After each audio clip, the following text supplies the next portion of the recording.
What if the Watchers left behind one final warning, buried inside a book the church tried to erase? Enoch heard it first, and once you hear it too, you'll understand why they never wanted you to read it. Long before Moses wrote a single word, before the tablets on Sinai, before the first temple stone was laid, there was a man who walked so closely with God that Genesis says he simply vanished. And Enoch walked with God, and he was not, for God took him. No death recorded, no burial, no grave for pilgrims to visit, just a man who stepped out of the world and into something the rest of us were never shown. And what he brought back with him, according to the text that bears his name, was not comfort. It was a warning written for a generation still unborn, ours. The Book of Enoch does not open gently. It opens with rebellion already underway. A group of angels called the Watchers look down from heaven at the daughters of men and decide the boundary between heaven and earth is a line worth crossing.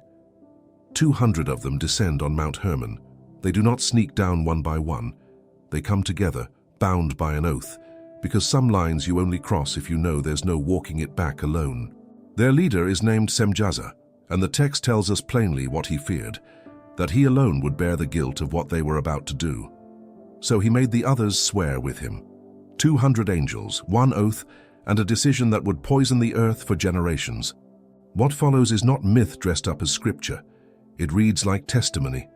The Watchers take wives from among human women. They do not simply father children, they teach. Azazel shows men how to forge swords, shields, and the tools of war. He teaches women the art of cosmetics, the beauty of precious stones, the practice of deception through appearance. Another Watcher named Shemihazar teaches enchantments and root cuttings. Barakijal teaches astrology. Kokabel teaches the constellations. Heaven's knowledge meant to elevate is poured into human hands with no wisdom attached to it, and the earth begins to change beneath the weight of it. The children born of these unions are called Nephilim, and Enoch does not describe them as simply large. He describes them as ravenous. Genesis gives us one quiet verse. There were giants in the earth in those days, but Enoch gives us the horror behind that verse. These beings grow to consume everything around them. They devour the harvests of men, and when the harvests run out, they turn on livestock, and when the livestock runs out, they turn on each other, and eventually, the text says, they turn on humanity itself. Some traditions place their height at 300 cubits, a number so extreme it almost reads as a warning in itself, that once heaven's blood mixes with earth's in defiance of the created order, the result cannot be measured by ordinary limits. The earth cries out under the violence. Blood is spoken of as crying up from the ground, the same language used centuries earlier when Abel's blood cried out against Cain, as though the ground itself had learned to remember every injustice poured into it. 4 archangels hear that cry. Michael, Gabriel, Raphael, and Suriel look down and see what the Watchers have done to the world God entrusted to Adam's children. They bring the case before the Most High, not as distant observers, but as witnesses pleading on behalf of a groaning creation. And what happens next is the part most churches never teach, the part left out of Sunday sermons and study guides. God does not simply punish the Watchers where they stand. He gives Enoch, a mortal man, the task of delivering their sentence to them directly. Enoch is told to go to the fallen and speak the judgment they will not receive from any of their own kind. Imagine that moment, a human being, dust and breath, standing before angels who once stood in the throne room of heaven, now telling them their fate has already been decided. The Watchers, Enoch writes, beg him to intercede for them. They ask him to carry a petition back to God, hoping that mercy might still reach them. Enoch agrees, and here the story becomes something almost unbearable to read. He takes their plea to heaven, and heaven answers with silence toward their request, but not toward Enoch himself. He is shown visions. He is taken through the heavens. He sees the throne, the fire that does not consume, the books that record everything done under the sun. And when he returns, the answer he carries back to the Watchers is not the answer they hoped for. There will be no peace for them. Ephesians speaks of a struggle against principalities, against powers, against the rulers of the darkness of this world, against spiritual wickedness in high places, and many who study Enoch believe this is where that struggle begins. in a rebellion so old it predates the flood itself, yet whose consequences never fully left the world. The watchers are bound. Some accounts place them beneath the earth, others in darkness reserved until judgment. But their offspring, the giants, do not simply disappear. Enoch tells us their spirits remain, wandering, becoming the evil spirits that trouble humanity long after the physical bodies are gone. If that detail unsettles you, it should. It unsettled the early church too, which is part of why this book was pushed to the margins for so long, even as figures like Tertullian and the writer of the Epistle of Jude treated it as trustworthy scripture. This is only the beginning of what Enoch was shown and what he was told to pass down. There are more visions ahead, the calendar written into the stars, the coming flood, and the final message the watchers themselves begged him to deliver. If any of this stirs something in you, if it feels less like ancient legend and more like a warning still unfolding, don't let this be the last time you sit with it. Subscribe to the channel, because this is only the entrance to a much deeper room, and I don't want you to miss what's waiting further in. And if you want to go even deeper into everything the Book of Enoch reveals about the Watchers, the Giants, and the world before the flood, I put together something special for exactly that purpose. It's called the Forbidden Book of Enoch, a fully illustrated guide that walks you through this hidden history piece by piece, with imagery that brings these ancient visions to life in a way words alone cannot. You'll find the link waiting for you in the pinned comment below. If this world has been calling to you, that guide is where the fuller story begins. Before Enoch carries the final word back to the Watchers, he is taken somewhere first, up, through layers of sky most of us will never see, into a realm the text struggles to even put language around. He describes walls of crystal, floors of fire that does not burn, and a throne so bright that even the cherubim cannot look at it directly. This is not poetic flourish. Enoch writes it the way a man writes when he is trying to describe something his mind was never built to hold. He falls on his face, he trembles, and a voice tells him to stand, because he has been chosen to carry something no one else has been trusted with. What he is shown next reorders everything he thought he understood about the sky above him. The stars, he learns, are not simply lights scattered at random. Each one has an order, a path, a law it must obey. And this becomes important later, because some of the Watchers who fell did not fall through lust alone. Some fell because they broke the order of the heavens itself, teaching secrets that were never meant to leave the courts above. Enoch is walked through the movements of the sun and moon with a precision that feels almost mathematical, a calendar of 364 days mapped out by angels named Uriel and Raguel.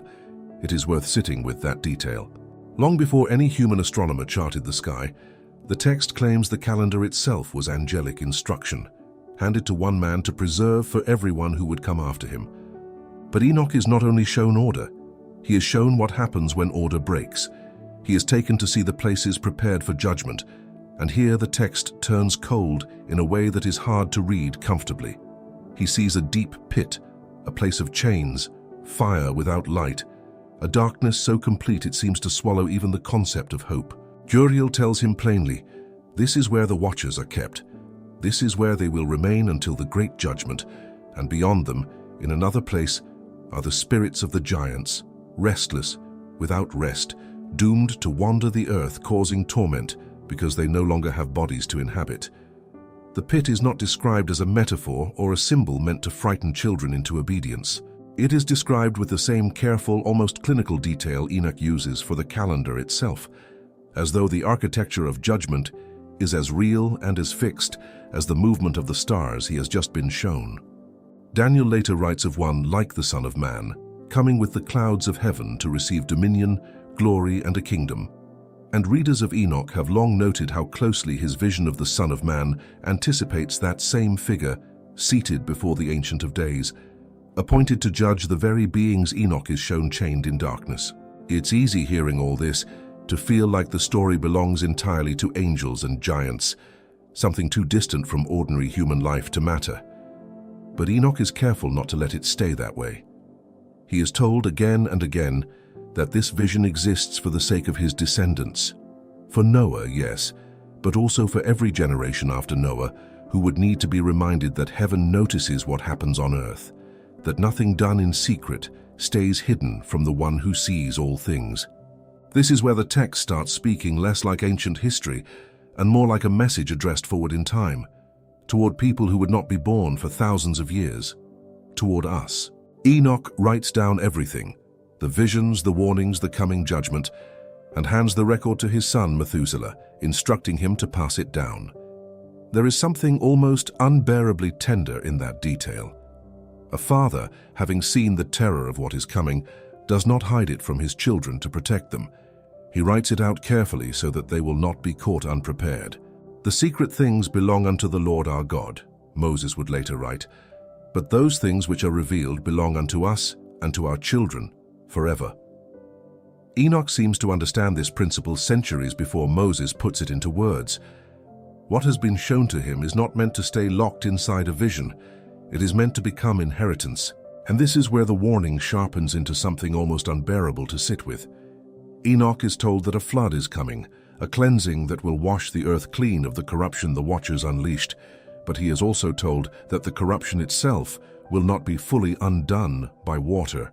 The physical bodies of the giants will be destroyed, yes, but their spirits will survive the flood, slipping free of flesh and becoming something else entirely. Spirits without bodies, hungry, formless, moving through the world causing sickness, violence, and deception long after the ark has come to rest. Enoch calls them evil spirits precisely because they no longer belong to either realm fully. They are not angels, since angels do not die, and they are not men, since men do not persist without flesh in this way, and so they exist in a category the text seems almost reluctant to name, wandering between heaven and earth with nowhere left that will receive them. If that detail makes you uneasy, you are reading it correctly. It was meant to. Genesis 6 tells us, "The wickedness of man was great in the earth before the flood came," but Enoch tells us why it was so great, and more troubling still, why its aftershock did not end when the waters receded. There is a reason this book unsettled so many church leaders across the centuries, even while others, like the writer of Jude, quoted it directly, treating Enoch's prophecy of the Lord coming with 10,000s of his saints to execute judgment upon all as something worth preserving in Scripture itself. It is not a comfortable book. It does not let you keep the fallen angels as background characters in someone else's story. It insists that what happened on Mount Hermon still echoes, that the spirits released by the flood did not simply vanish, and that the same forces Ephesians later calls spiritual wickedness in high places trace their origin back to this exact rebellion. Enoch is not finished yet. There is more he is shown, more he is told to carry forward. A final message meant not for the giants, not for Noah, but for the watchers themselves, delivered directly to the ones who started it all. The final message Enoch is told to carry does not go to Noah, and it does not go to the sons of men waiting below. It goes back up, to the very beings who started this rebellion in the first place. The watchers, bound and awaiting judgment, send Enoch as their messenger a second time, not this time to deliver terror but to plead. They ask him to write a petition on their behalf, to carry their case before the throne, hoping that somewhere in the vastness of heaven's mercy there might still be room for beings who once stood in glory before they chose to fall. Enoch agrees. He writes their words. He reads the petition aloud in their presence, and then he falls asleep with the weight of it still on him, and in that sleep he is shown a vision that answers the question the watchers themselves were too afraid to ask directly. The answer is no, not because heaven is cruel, but because the text insists something far harder to sit with, that mercy was never withheld from them. Choice was simply made first. Enoch is told plainly that it is not fitting for spiritual beings who were meant to intercede for men to instead need men to intercede for them. The order of things has been inverted by their own hand, and no plea, however sincere, can undo a rebellion committed with full knowledge of what was being broken. It is a sobering distinction, one the text seems to want its readers to sit with rather than rush past. These were not beings acting out of ignorance, the way a child might stumble into wrongdoing without understanding it. They stood in the presence of glory and chose with open eyes to walk away from it.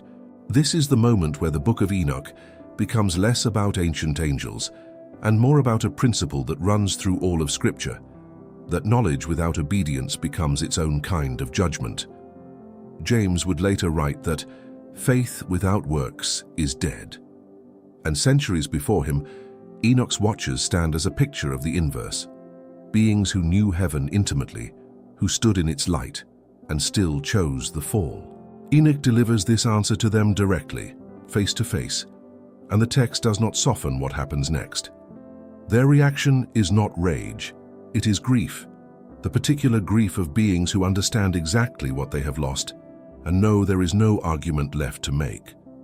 Some traditions describe them as weeping, covering their faces, the same posture of shame that meets Adam and Eve after the garden, except magnified by the fact that these were beings who had walked in a glory humanity never fully possessed to begin with. There is something almost merciful in how Enoch records this moment. He does not gloat, he does not celebrate their sentence. He simply tells the truth as it was shown to him, because that was the task he was given. And a messenger does not get to soften the message simply because the recipient will not like hearing it. It is worth noticing, too, that Enoch himself is never described as enjoying this role. He carries it the way a man carries something heavy and necessary, not something he was eager to hold in the first place. And that reluctance is part of what makes his testimony feel less like invention and more like memory. What follows in the text is a shift, almost a change in the air itself. Enoch is taken through a second set of visions, further reaching this time, showing him not just the fate of the fallen, but the fate of everyone who comes after them. He sees the generations to come laid out like a river he can trace from its source to its mouth. He sees corruption returning again and again throughout human history, not because the Watchers will walk the earth a second time, but because the door they opened does not close on its own. He sees weeks of history unfolding, an apocalyptic structure some scholars have compared to the visions John would receive on Patmos generations later. Structured time moving toward a final reckoning where the great judgment, in Enoch's own words, shall be executed, and evil will be cut off from the roots, a phrase that feels less like poetry and more like a surgeon describing exactly what has to be removed and why leaving even a trace behind would not be enough. This is where Enoch's book stops feeling like a record of the past and starts reading like a message aimed forward, past Noah, past the flood, straight through to a generation that would face similar choices under a different sky. The text does not claim humanity would forget the Watchers' names, but it does suggest something more troubling, that humanity would forget the reason those names mattered in the first place. Knowledge without discernment, power without accountability, beauty and secrets and forbidden arts handed down without the wisdom to carry them safely. Enoch's descendants are warned that the same patterns will surface again, dressed in new clothing, wearing new names, but carrying the same root. 2 Peter speaks of God not sparing the angels that sinned, but cast them down to hell, and delivered them into chains of darkness to be reserved unto judgment. Language that reads almost like a direct summary of what Enoch spent chapters describing centuries earlier, as though the New Testament writers had this exact account sitting somewhere close at hand. By the time this section closes, Enoch is no longer simply a man who saw something extraordinary once. He has become something closer to a bridge, standing between two worlds, carrying warnings in both directions, down to the Watchers who no longer have the standing to ask for mercy on their own, and forward to every generation of readers who would eventually hold this text in their hands and have to decide what to do with what it reveals. He is not given rest yet. There is more to see, more to record, and the weight of carrying it all is only beginning to settle on him as the visions continue to unfold, each one pulling back another layer of a world most people assume they already understand. What waits ahead is not smaller than what has already been shown to him. If anything, it reaches further, past the Watchers themselves, into the shape of the Earth's own future, and Enoch is about to be shown just how far that future extends. The next vision Enoch is given pulls him away from the fate of the Watchers entirely, and turns his eyes towards something larger, something that stretches out across the whole of human history, like a landscape seen from a mountain no one else has ever climbed. He is shown the earth not as it stood in his own lifetime, but as it would unfold across generations he would never personally witness. Animals appear to him in this vision, standing in for nations and peoples, a pattern later echoed in Daniel's beasts rising from the sea, and Enoch watches as history moves forward in waves, corruption returning again and again, even after judgment has already fallen once. It is one of the most unsettling parts of the entire book because it suggests the flood was never meant to be a permanent solution. It was a reset, not an ending. And a reset, by its very nature, leaves room for the same mistakes to be made again by people who no longer remember why the reset was necessary in the first place. This is perhaps the hardest truth buried inside Enoch's vision, harder even than the horror of the giants or the grief of the fallen watchers. Judgment on its own does not change the human heart. Removing corruption from the earth by force does not remove the capacity for corruption from the people who remain. Enoch seems to understand this instinctively, which is why the vision he receives does not end with the flood. It keeps going, tracking a pattern that repeats itself across centuries, precisely because removing the source of temptation was never the same thing as removing the willingness to be tempted. Enoch sees a white bull representing the earliest days of humanity, pure and untouched, and then he watches as the pattern begins to fracture. Dark and defiled figures enter the vision, representing the fallen and their offspring, and the corruption spreads exactly the way it spread the first time. Not through open warfare alone, but through mixing, through the blending of what was meant to remain separate. It is not hard to see why Genesis 6 uses the language it does, describing the sons of God taking wives of the daughters of men, because Enoch's vision confirms what Genesis only hints at in a single verse. The boundary crossed on Mount Hermon becomes a template, a wound that reopens across history in different forms under different names, but tracing back to the same original breach. What makes this section of the text so striking is how far forward it seems to reach. Enoch describes towers being built, houses raised, a great flood coming to wash the earth clean, and then, remarkably, he continues describing history well past that point. Nations rising, a chosen people set apart, a temple built and later torn down, watchmen appointed over the flock who fail again and again to protect it. These watchmen are themselves described as fallen figures, shepherds who allow the flock entrusted to them to be scattered and devoured, and the parallel to the original watchers who abandoned their post is impossible to miss. The same word, the same failure, repeating itself generation after generation in human form rather than angelic. Scholars who study this section often note how closely it seems to trace the actual arc of Israel's history.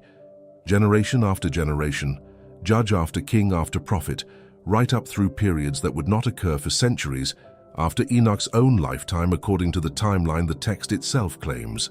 Whether one reads this as prophecy given in advance or as history recorded by a much later hand, the effect on the reader is the same. A growing sense that nothing happening on earth escapes notice from above, that every failure of leadership, every drift toward corruption is being watched and recorded exactly as the original watcher's failure was watched and recorded. At the center of this long unfolding vision stands a single white bull, born late in the sequence, described with language that many readers across the centuries have connected to a coming deliverer, a figure set apart from the corruption around him, whose arrival marks the beginning of the end for the patterns that have repeated since the days of the Watchers. The text does not linger long on this figure, but the weight of the description is unmistakable. After everything, after the fall, after the flood, after generation upon generation of leaders who failed the people entrusted to them, something new is coming that will not simply repeat the old pattern. What separates this figure from everything that came before him in the vision is not power or size or dominance over the other animals. It is purity, an untouched quality that stands in stark contrast to every other creature Enoch has described up to this point, almost all of them marked in some way by the corruption spreading through the vision around them. Isaiah writes of one who would be despised and rejected of men, and readers of Enoch's vision have long felt the echo, a sense that this book, written in a strange symbolic language of animals and towers, was somehow reaching toward the same hope that later prophets would name outright. The vision closes with judgment, but not the same judgment shown earlier in the pit and the chains. This judgment is universal, sweeping across every figure in the vision, sorting what remains faithful from what has drifted into corruption, and the text describes a new house being built afterward, larger and more glorious than anything that came before it, gathering in creatures who were once scattered and lost. It is difficult to read this section without feeling the pull toward revelation, toward John's vision of a new heaven and a new earth, a holy city descending, a gathering of every nation and tribe. Enoch was not writing in isolation. Whether the later writers drew on him directly or simply arrived at the same truth through the same spirit, the pattern he describes feels like the first sketch of something Revelation would later paint in full color. By the time this vision ends, Enoch has been shown almost everything: the fall, the flood, the long corruption of history, and now finally, the hope of something set apart to break the pattern for good. But there is one piece still missing, one final message the watchers themselves asked him to carry. A message about what waits for them not in the immediate chains of the present, but in the ultimate reckoning still to come. That final word has not yet been delivered, and Enoch is not finished writing. The final message reserved for the watchers arrives near the close of Enoch's writings, and it is delivered with a weight the earlier chapters only hinted at. This is not the sentence Enoch first carried down the mountain, and it is not the grief he witnessed when he told them mercy had been refused. This is a fuller reckoning, laid out in unmistakable terms, describing what awaits them not in the present chains, but at the appointed end of days, when every hidden thing is finally brought into the light. Enoch writes of a day when the earth itself will be shaken, when the mountains will not stand firm the way they once did, when the very foundations of creation will register the weight of what has been done upon them. It is not a gentle image. It was never meant to be. There is a reason Enoch chooses cosmic language rather than quiet language here: mountains melting, heavens shaking, the sky itself bearing witness, because what is being described is not a private settling of accounts between heaven and a handful of rebellious angels. It is a public unveiling, meant to be seen by everyone who ever wondered whether the fallen would answer for what they set in motion. He describes the Lord coming with 10,000s of his holy ones, executing judgment upon all, convicting the ungodly of every deed committed and every harsh word spoken against him. This is the same line Jude would later lift almost directly into his own letter, treating Enoch's prophecy as something authoritative enough to anchor an argument against false teachers who had crept into the early church unnoticed. It is worth pausing on that fact. A book so often pushed to the margins, debated for centuries over its place in Scripture, is quoted by name in the New Testament itself, its words treated not as folklore, but as testimony worth repeating to believers who needed reminding that judgment was not simply a future rumor, but a certainty already set in motion.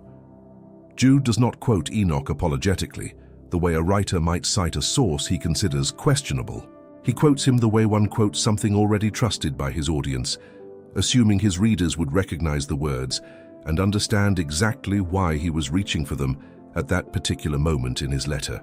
Enoch's final vision does not linger only on wrath.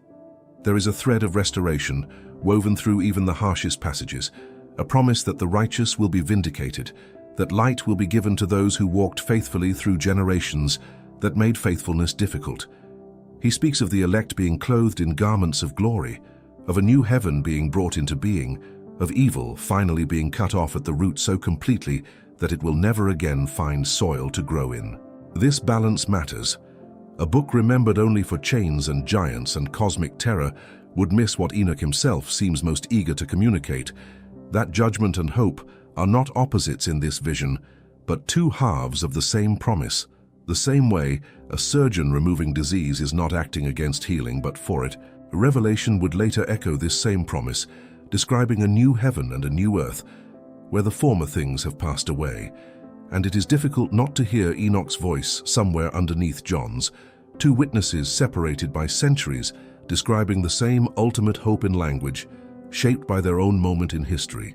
What makes this final section so striking is the way Enoch turns, almost without transition, from cosmic judgment to something intensely personal. He addresses sinners directly, not as an abstract category, but as individuals who will one day have to answer for choices made in private, believing no one was watching.